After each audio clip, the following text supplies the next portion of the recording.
here's where I come in. I'm sitting at home. I don't know any of that happened. Zach walks in. He's obviously a little distraught. I'm with my parents. We're all like, hey, what's going on, Zach? And he says, well, uh, a homeless guy asked me for money while I was parking to go get my food. And I didn't have that much money to give him. I don't think I gave him enough. And we're like, oh, well, Zach, in that situation, you don't want to give him any money. And Zach was like, oh, no. We said, well, how much money did you give him? In that moment, Zach could only find a nickel. He gave the homeless guy a nickel. It's all I could find. And when he gave it to him, he thought he was here. This is all I got.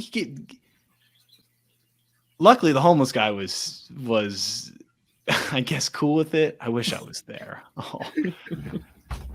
But in a gray area decision, it's tough because I don't know, if I was a homeless guy and some punk gave me a nickel, I would take offense. Yeah. I would want to beat that guy up. Hello and welcome to the Disrupt the Everyday podcast. We're here to help you navigate life while disrupting the status quo. Our discussions cover a number of topics relevant to everyday life. We discuss everything from relationships to entrepreneurship. We also engage in some difficult but important conversations. And now, here are your hosts, Brian and Tanya Hamilton. Welcome to another episode of the Disrupt the Everyday podcast. On today's episode, we are joined by the man of steel, Josh Stehle. Josh, thanks for joining us. Thank you so much for having me.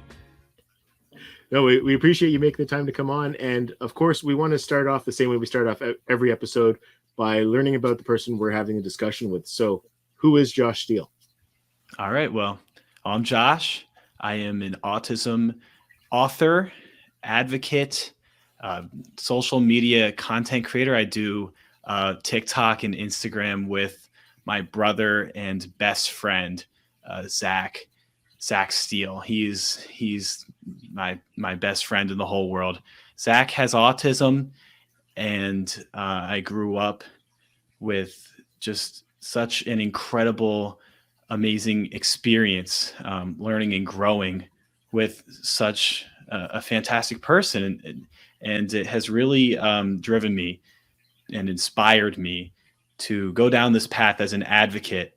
My book that is debuting in January is about my unique perspective as a brother of somebody with special needs.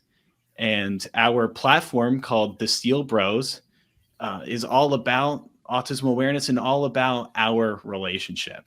So we are just two brothers who love life and document it and love each other. And he really is my everything. That's great. I'm looking forward to having the conversation with the perspective of a sibling, right? We speak to a lot of parents and, just in regards to the parenting role and, just that aspect. So speaking to a brother is going to be neat to just get your perspective. Absolutely. So are you older or is Zach older? So Zach is older. He is 2 years old. He is 1 year and 10 months older than me. I want to keep that specific there. He's not 2 years older than me, but there's a brief time in August when he is 23 and I'm or 20. Yeah. Something like, I messed up the math there. Something like that. He's 2 years older than me, give or take. And his birthday's in August, mine's in October. So it's a very interesting dynamic, I'd say, because as the older brother, he absolutely gets older brother privileges, and you can never take that away from him. He has final say on a lot of things, and if we're ever in some sort of disagreement, he says, I'm the older brother. How can I argue with that? He's the older brother, but it's an interesting dynamic where at the same time, having a brother with special needs, there is a distinct feeling of I always need to be there to protect him. I always I always feel like I have to be by his side, and I sometimes I'm even a little too overprotective, just because I just want to make sure he is always taken care of, always safe, always given all the opportunities that he deserves. And I think this is a unique, situation for a younger brother to be in, but it's the situation we find ourselves in, and I wouldn't have it any other way. Mm-hmm. So let's go back to school days. Primary school. Obviously, he started before you then. And do you remember when he was diagnosed? Well, when he was diagnosed, I was probably 2 or 3. So my vivid memory as a 2 or 3-year-old is playing with my toy school bus. But I remember my parents were very on top of it. Very much, my whole family are very, very much autism and special needs advocates, just like we are. And when it comes to education, it's a challenge sometimes finding the right situation for a special needs individual, especially because people with special needs can all be so different, unique, and can all require different learning environments. For Zach specifically, the thing about public school was he never caused any sort of distractions in the classroom. Zach is, by the way, just the thing about him is he's just the nicest person you will ever meet. He's just incredibly selfless, and this is one of his core personality traits, is selflessness.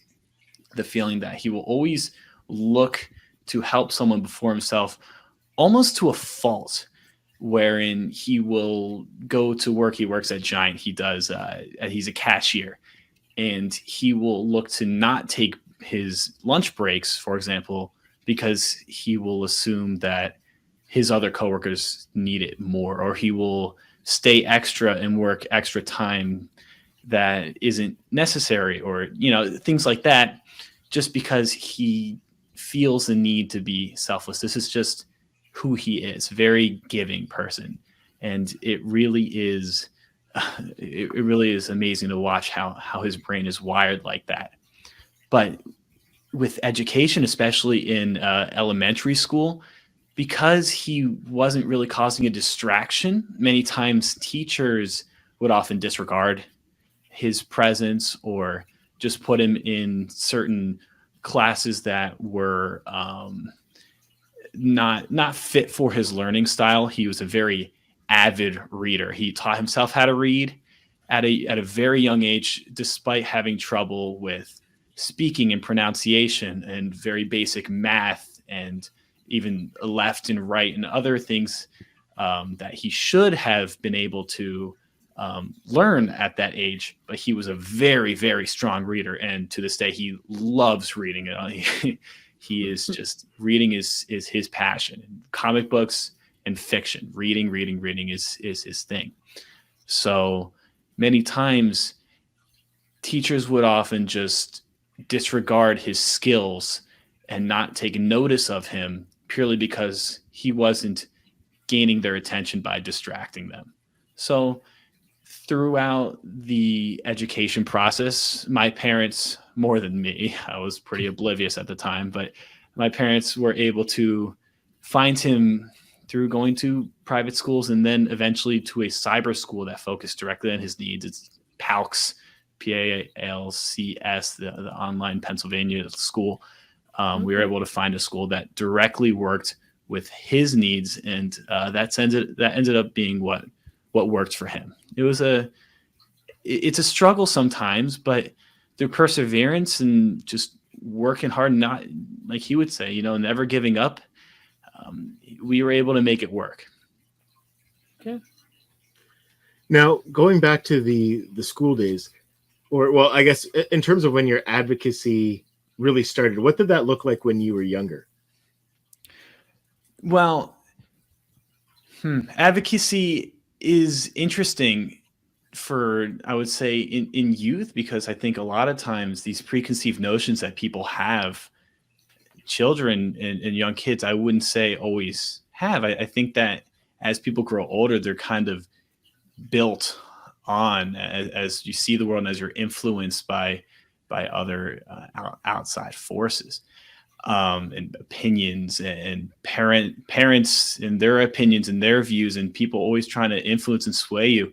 As a young kid, I think that many times having a brother with special needs taught me to be inclusive, and taught me to always, look for the best in people and look for the skills that people possess, and always just want to be friends with everybody.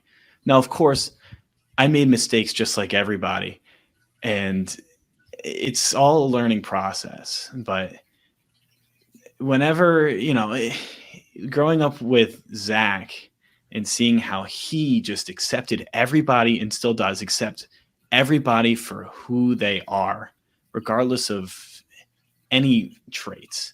He wants to be friends with everyone. He wants to help everybody. And that is the person I've grown up with and learned from my whole life. I mean, that is the opinion, and that is the influence that I've seen. And that is the kind of person I want to be. I want to mimic who he is and how he sees the world. And I'm not perfect, but it is really incredible how he does it. I think it's really easy to do it for one day or for 1 week, It's really easy to say I'm going to do. I think that's with anything. It's really easy that first week to be cognizant of it. But when you get comfortable, and when things, especially when things start to challenge you, and when it's hard to do that sort of thing, that's when you really test the kind of person you are. And he's always like that. He's always looking to make the world a better place. It's really special. Absolutely. Now, you mentioned his passion growing up, and I'm assuming to this day is reading. Like he's a really big, really avid reader. I know growing up, probably basketball was a big thing for you. What were some of the activities that you guys really enjoyed together? Oh man.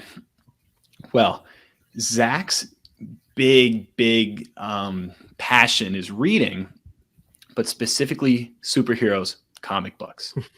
He is the comic book expert like you wouldn't believe.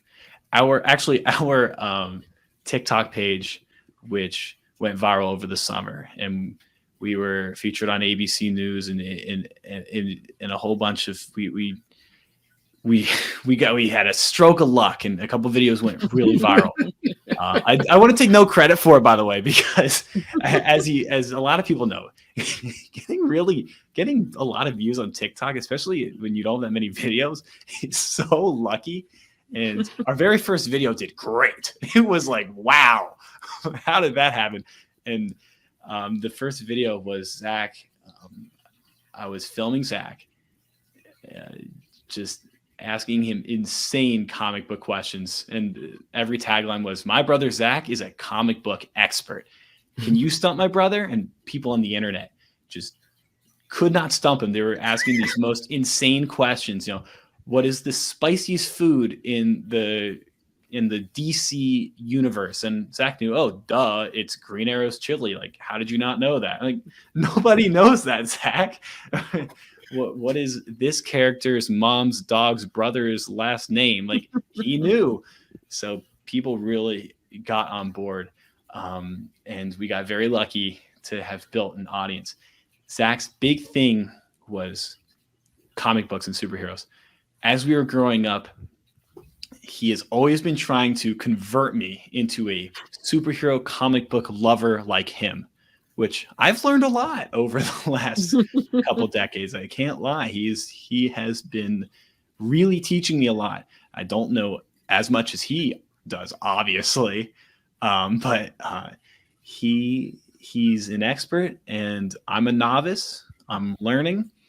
I know a couple things. I'll hit you with a couple sneaky trivia questions here or there, but I don't have the knowledge he does. He really is savant-like. He has a savant skill when it comes to superhero knowledge specifically. It's ridiculous. I don't like it. It's too much. I like it. No, that's out of context. I like it, but I don't like it because he challenges me and I can never beat him. Oh man. Now, is the cover of your book kind of a hint towards who his favorite character is, or who is his favorite superhero?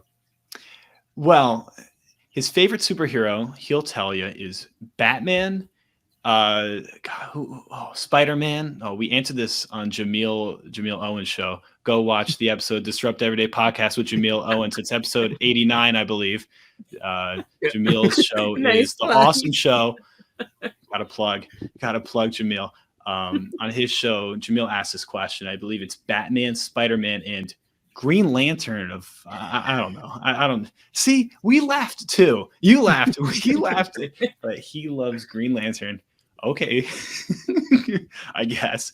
On the cover of the book is called "I'm a Superhero Expert," and that's me saying I'm a superhero expert.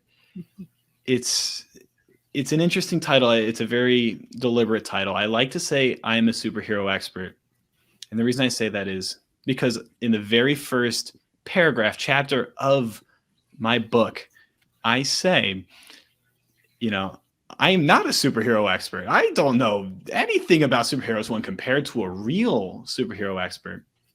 However, I know everything about this fantastic individual, Zach Stehle, who is so selfless and so giving and so just wanting to make the world a better place, just like a superhero would. In my eyes, he is a superhero, and that's what makes me a superhero expert. So that's the meaning really behind the title, I'm a Superhero Expert. I hope it translates in the book. We'll see. It's a debut. It's a debut title, so we'll see. I'm very worked hard on it. Very proud of what we've been able to accomplish, the two of us, and it's my first book. No, that's great. And I'm just thinking, going back as you were growing up, and like you said, so at a point you guys were in different schools, and I, as parents, trying to, I don't even like to say divide the time, because it's never going to be equal with your kids, unfortunately, right? Like, it's just, you just gotta, you make it work. And for your parents, and then I guess for you, Josh, looking at how your parents shared their time amongst you guys, having Zach, who had different abilities than you, and your abilities and all that. As a sibling, how did you deal with that? Did you sometimes feel left out? Or I would love to hear your side. Well, just wait for this. I also have a twin sister who is so cool. She is so cool. She is so talented. She does theater, and she is a director. She usually juniors in college are not directing shows, but she is not your average. She's not your average college student. I'll just say that. My sister Becca Stehle is very, very talented, and so there are three of us. Okay. In between the three of us, with just the way it's set up, there will be instances where time perhaps need to be split, or luckily my dad is a super basketball guy, and so he and I bonded over that, and we were two peas in a pod in that sense. We always did everything basketball together, and so but I think at the end of the day, everyone in my family is so close, and we are all just best friends with each other, not just family members, but best friends, in that it didn't really have an effect. Like, we all were doing things for the good of each other, and we all wanted what was best for each other. So then there wasn't really, let alone conflict, any issue, to be completely honest. And I know that saying that is a bit of a take that maybe not everyone would have. I know I'm just so extraordinarily lucky to have lived have an upbringing that, frankly, was like that. So I want to continue to promote having the ability to have that security, and therefore be able to translate that with being able to show off the unique and amazing, I saying amazing so much, the skills that my brother has. I want to be able to show this opportunity to as many people as possible. Mm-hmm. That's really the goals of what we're all doing, not just me, but all of us.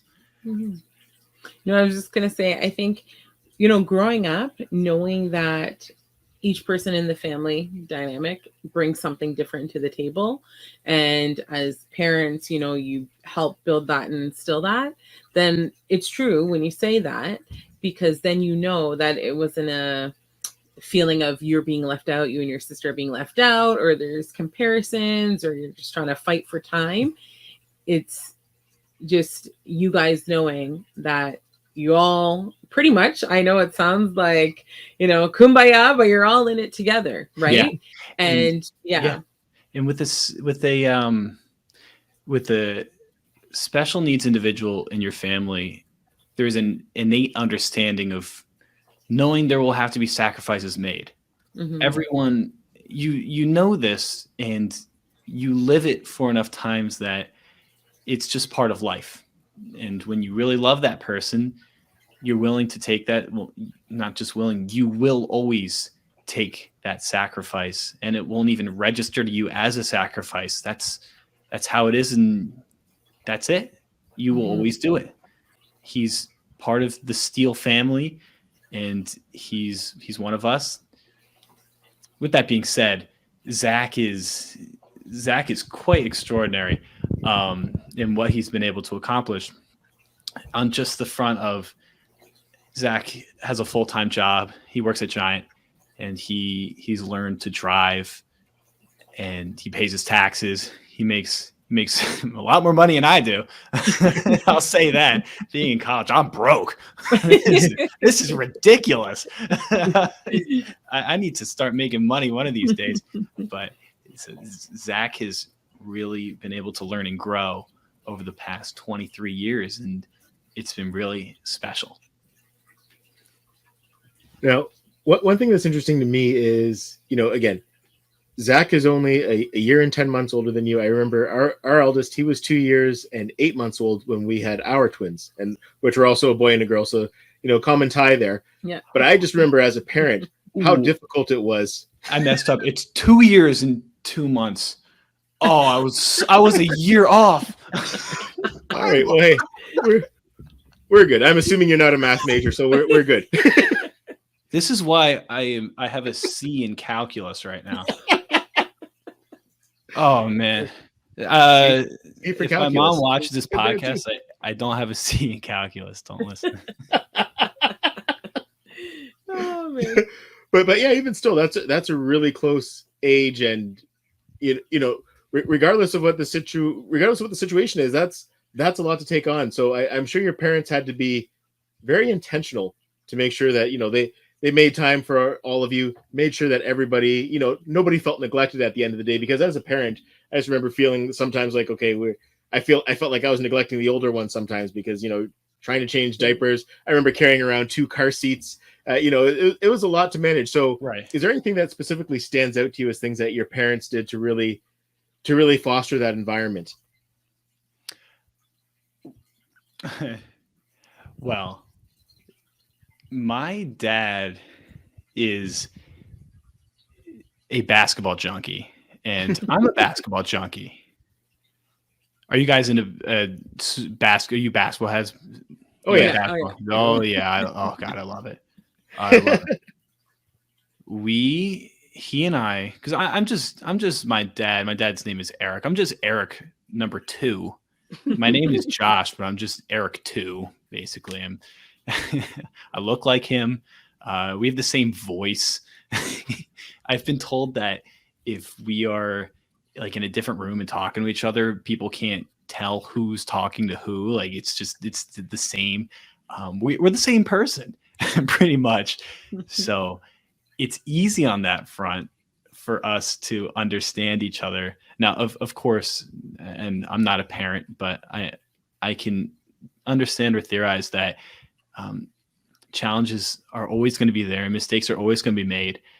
But when there's love involved and when it's a family that is always going to stick together and you're always doing it for each other, like, that's how successful families stick together and always make it work. Mm-hmm. I unfortunately can't speak from the parents' end. At least I hope so. If I'm a parent, that's really bad news for me. Yeah, this would be an interesting one for your mom to listen to, especially, the C in calculus would be kind of a minor thing at that point. Yeah.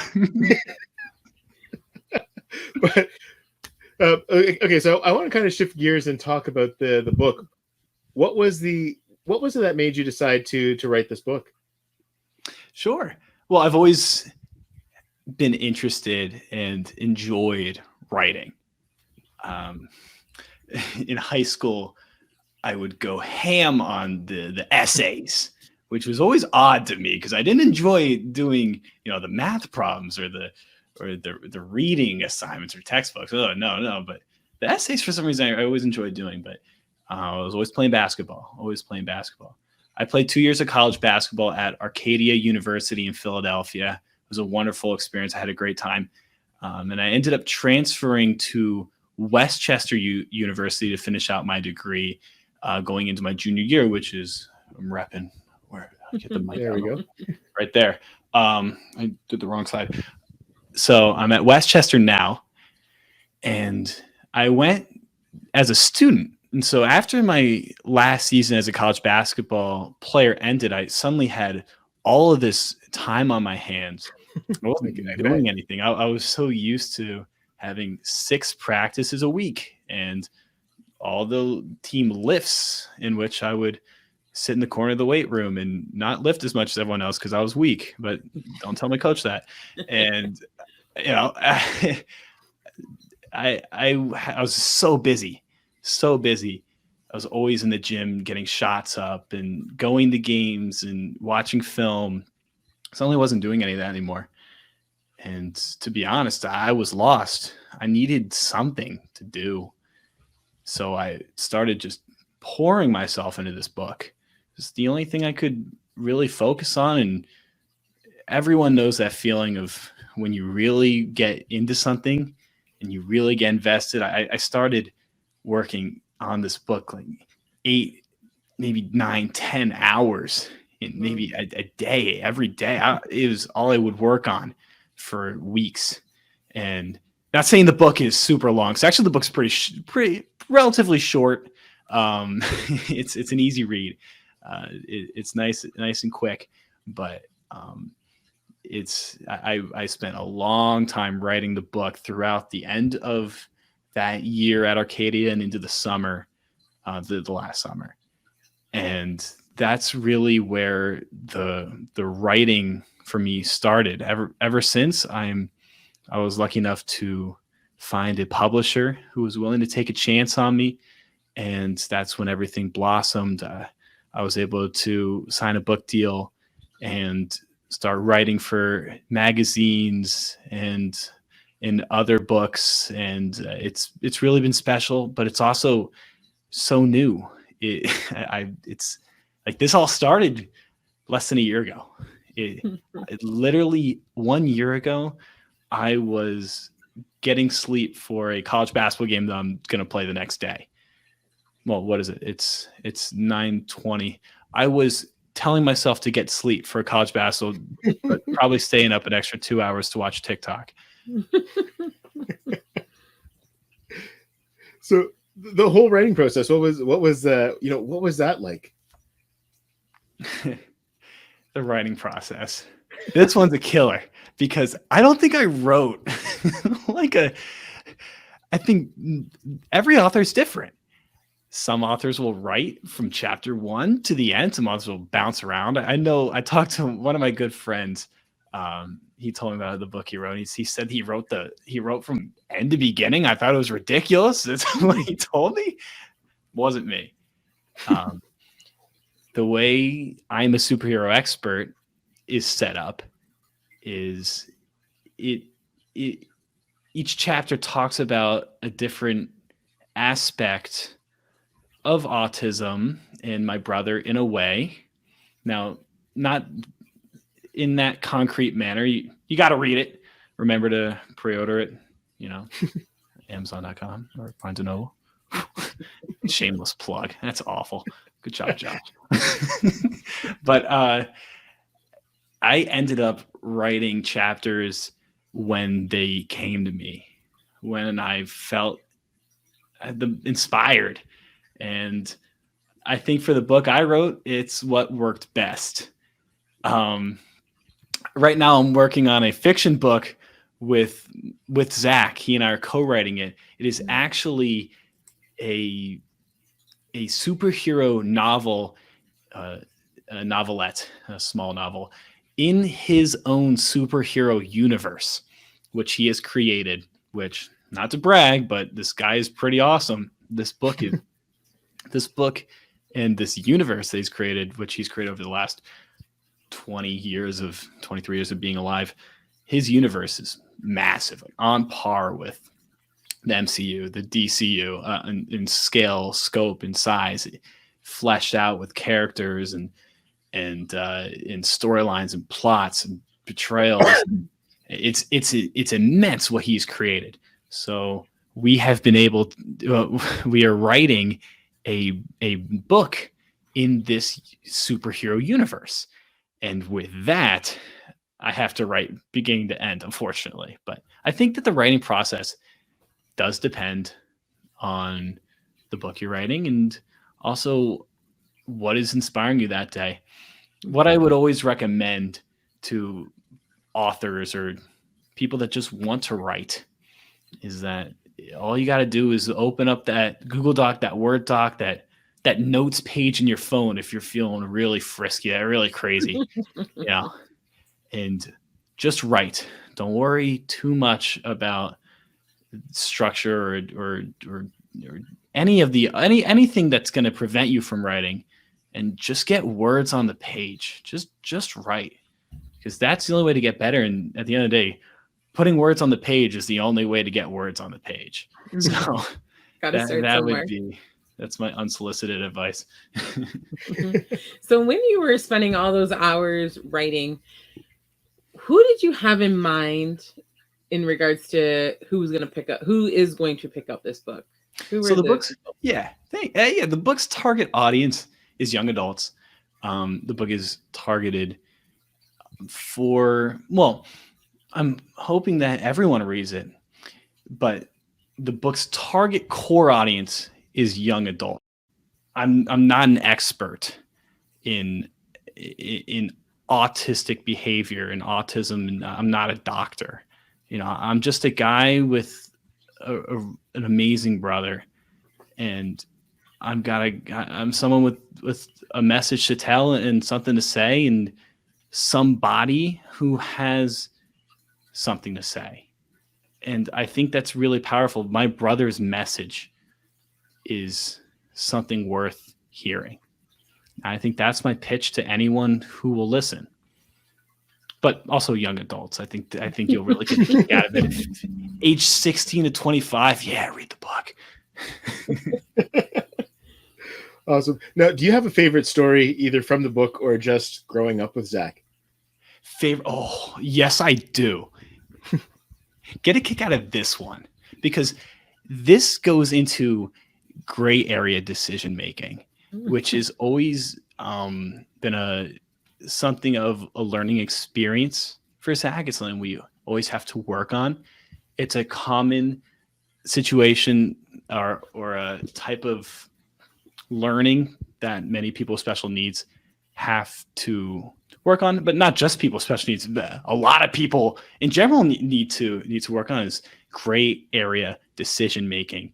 For those who don't know, gray area decision making is making decisions that aren't just in quote unquote black and white, where there isn't a simple right or wrong answer, binary answers to a certain situation. Like when to cross the street, well, are there cars coming? yes, cross, no, don't cross. I do. Gray area decision is a little more complex than that, and I'll tell you my example.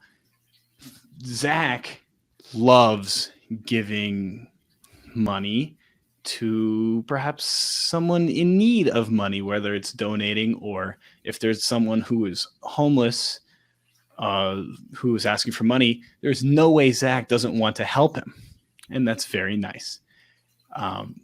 But people, as you grow up and you learn the world, you understand that sometimes it's best not to give those people money. There are scam artists and who exist and people who want to take advantage of you. And sometimes Zach personally won't always recognize this. Right. Now, in this particular story, Zach is driving to the mall to pick up his burger. He does this every week. He gets a burger from Five Guys with ketchup and pickles and nothing else. At once a week, it's the meal he gets. And as he parks the car in the parking lot of the mall, he gets out and a homeless guy asks him for money, which is a bit of an issue. So fast forward, we get home. Here's where I come in. I'm sitting at home. I don't know any of that happened. Zach walks in. He's obviously a little distraught. I'm with my parents. We're all like, hey, what's going on, Zach? And he says, well, a homeless guy asked me for money while I was parking to go get my food. And I didn't have that much money to give him. I don't think I gave him enough.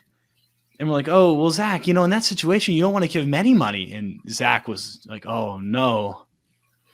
We said, well, how much money did you give him? In that moment, Zach could only find a nickel. He gave the homeless guy a nickel. It's all I could find. And when he gave it to him, he thought he was here. This is all I got. Luckily, the homeless guy was I guess cool with it. I wish I was there. Oh. But in a gray area decision, it's tough because I don't know, if I was a homeless guy and some punk gave me a nickel, I would take offense. Yeah. I would want to beat that guy up. And unfortunately, Zach doesn't really understand exactly the situation. Right. He doesn't fully get that perhaps giving no money in that situation is actually better than giving a nickel, even if a nickel's 5 cents more, because he doesn't understand what giving 5 cents could mean. He doesn't get that it could be a diss. Yeah. So luckily, maybe his charming smile got him out of that one. But yeah, that is the story of Zach in the nickel. When I first heard about that, I was laughing for days. Which makes me a mean brother, I guess. Because I didn't know about it until I wish I was there. I didn't know about it until he got home, and he told me, and I was just like, oh man, what I would have done to be there. What I would have done. But no, Zach is great. What I can only imagine that he searched the car for like 20, at least 15. Wait a minute. Hold on one second. Wait 1 second. Please. Oh man. But he has to help people, and it's so admirable. And if the world was just a world of Zachs, we would do great things. Mm-hmm. Well, they would do great things. Maybe he would include me in that world of Zach's, but we'll see. He is so giving and selfless, and it is just who he is. Like I like to say, it's just like a superhero would be. He does things for the good of the world. He is the closest I've ever seen to a real life superhero, truly. Oh, that's amazing. Now, just in terms of what you're working on now, so we've had a chance to talk about the book a little bit. You mentioned social media. I just want to make sure that you have a chance to share all of that with us, so we know where exactly to find you and Zach online. Sure. Yeah. So Zach and I, when it came to promoting the book, we posted our first TikTok, and it blew up. We did it under the Stehle Bros, and we had no expectations for that to happen. Like, oh, great. Look at us. It was awesome. So that one got like 3 million views. We said, oh, that's cool. So we posted another one, and that one got 3 million views. And we're like, wait a minute. Wait a minute. People on the internet really, really wanted to try and stomp this kid. And what they didn't realize is it's not easy. A lot of people have tried. Over 100 people have tried. Alicia Vitarelli, ABC News tried. She couldn't do it. A lot of people on the internet tried. A couple people got him. He always gets stumped on Spider-Man questions for some reason. I gotta throw more of those out there. But one of our main video types is the Stump My Brother series on TikTok, where I pick one of our comments and I pitch to him, and he answers and he elaborates and he knows everything there is to know about whatever the comment is, no matter how ridiculous it is. One time, one of the comments was, come up with a fake question. I was like, oh, I'm going to get him here because he can't answer anything. It's fake. So I came up with the most elaborate BS question there was. And somehow he still got it right. Like it wasn't even,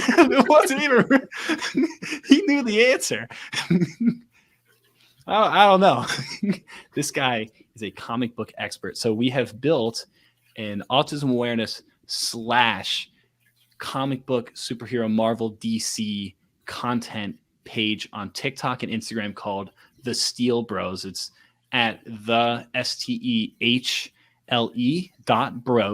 It's on TikTok.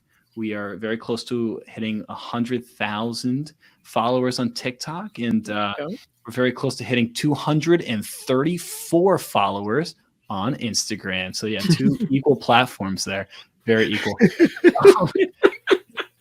Hey, good luck everywhere, okay? Yeah, I haven't figured out Instagram growth yet, and don't get me started on Facebook. Like, oh my god, are you guys on Facebook? Yeah.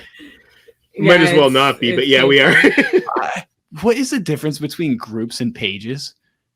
So groups is supposed to be like a smaller community, right? Yeah. But then at the end of the day, Facebook isn't letting your little community that you have see your stuff because you're not paying for it. That's pretty much it. Organic growth is really tough on Facebook right now. Yeah. I hate Facebook. But Meta still got me because I'm on Instagram, which is just Facebook for Gen Z and millennials. Yeah. So they still got me. It's a catch-22. Yeah. So I have 2 very equal platforms that we're attempting to build. And our next book, which am I allowed to reveal the title here? Oh, man. Okay. The next book, which is in the Protectors universe, Zach's universe, which is being revealed first here on the Disrupt Everyday podcast. You guys get the exclusive scoop. It is a Protectors book. The Protectors is going to be by the Stehle Bros, and It will be releasing in 2023. And we are so excited for that to happen. So that is the plan with the Stehle Bros. We are just so incredibly fortunate to have been able to have this platform, and we want to use what we've been able to build in order to promote what we stand for, which is special needs awareness and acceptance. And I couldn't pick a better person to be the face of it. He really is incredible. Yeah, this is probably hard to say because, like you said, you didn't anticipate putting up a video and getting 3 million views, let alone the additional views that you got with the other videos. Yeah. But where do you see it all going? Are there going to be any spinoffs? Are we going to have the Stehle twins page? What's next? The Stehle Bros has a lot of potential, I think. I don't think we're just going to stay in TikTok. I think that the brand has a lot of growth potential, and we're looking to optimize it in a lot of ways with our upcoming releases. And then also Zach and I do a lot of public speaking. We do podcasts, none as good as Disrupt Every Day or Jamil's The Awesome Show.